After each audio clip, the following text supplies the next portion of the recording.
আপনাদের সামনে আরেকটি ভিডিও নিয়ে উপস্থিত হলাম।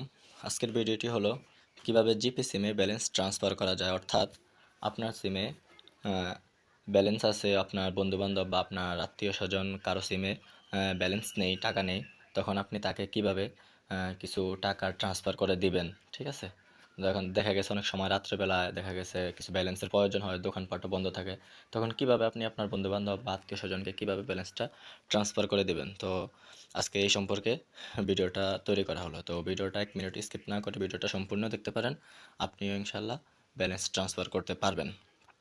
তো আপনাদের জন্য ভিডিওগুলো বানাই, অবশ্যই ভিডিওটাকে একটা লাইক এবং চ্যানেলটিকে সাবস্ক্রাইব করে দেবেন এবং ভিডিওটাকে আপনার বন্ধুবান্ধব আত্মীয় স্বজনের কাছে ভিডিওটি ভালো লাগলে শেয়ার করে দিবেন এবং ভিডিওটা কেমন হলো কমেন্টে মতামত জানাবেন।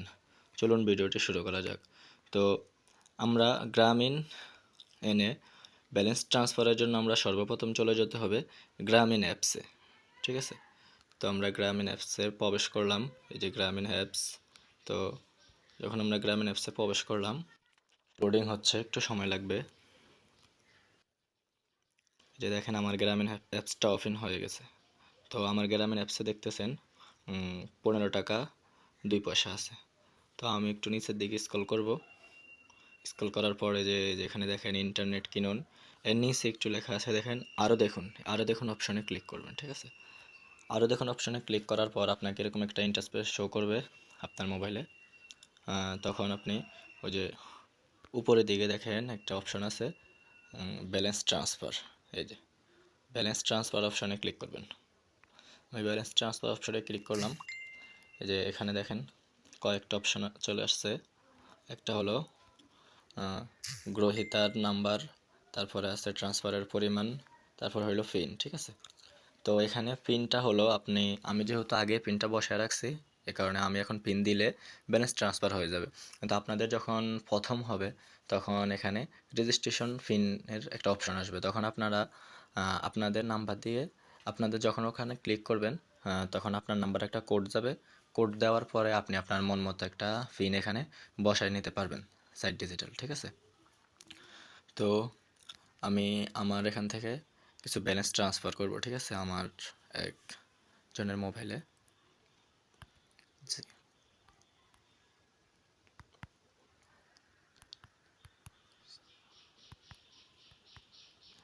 তো এখানে ব্যালেন্স ট্রান্সফারের পরিমাণ 100 টাকা থেকে 10 টাকা ট্রান্সফার করতে পারবেন। ঠিক আছে, মানে আপনি 10 টাকার উপরে করতে হবে এবং 100 টাকার নিচে, 100-100-র উপরে করতে পারবেন না।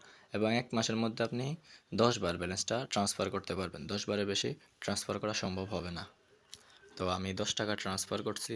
আমি শুধু আপনাদেরকে দেখানোর জন্য এটা করতেছি, আমার আসলে ট্রান্সফার করার প্রয়োজন নেই, তারপরও আপনাদের সুবিধার জন্য ভিডিওটা বানানো হচ্ছে আর কি। তো আমি আমার পিনটা দিয়ে দিচ্ছি। তারপরে এই যে ট্রান্সফার অপশনের উপর ক্লিক করলে আমার ব্যালেন্সটা ট্রান্সফার হয়ে যাবে। এই যে আমি যদি এখন এই অপশনের উপর ক্লিক করি আমার ব্যালেন্সটা ট্রান্সফার হয়ে যাবে। এই যে দেখেন আমি ক্লিক করতেছি, এই যে দেখেন আমার ব্যালেন্সটা ট্রান্সফার হয়ে গেছে। দেখেন এই যে আমার মেসেজ চলে আসছে যে আমি যে নাম্বারে 10 টাকা পাঠাইছি, যে ওই নাম্বার 10 টাকা ব্যালেন্স ট্রান্সফার সফল হয়েছে। তো আশা করি আজকের ভিডিওটা দেখে আপনারা কীভাবে ব্যালেন্স ট্রান্সফার করবেন এই বিষয়টা অবশ্যই শিখতে পারছেন। যদি এরকম আরও কোনো কিছু জানা থাকে অবশ্যই কমেন্ট বক্সে জানাবেন, কোন ধরনের ভিডিও আপনারা চান সেটাও জানাবেন। ওকে, আল্লাহ হাফেজ। আজকের মতো এখানে বিদায় নিচ্ছি, দেখা হবে পরবর্তী কোনো ভিডিওতে।